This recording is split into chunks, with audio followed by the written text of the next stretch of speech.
रामाच्या रूपात जपला माणूस मारुती रायाची छाती,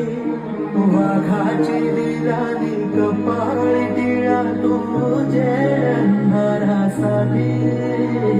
धनक भीतीची नवती भवती आभाळ रे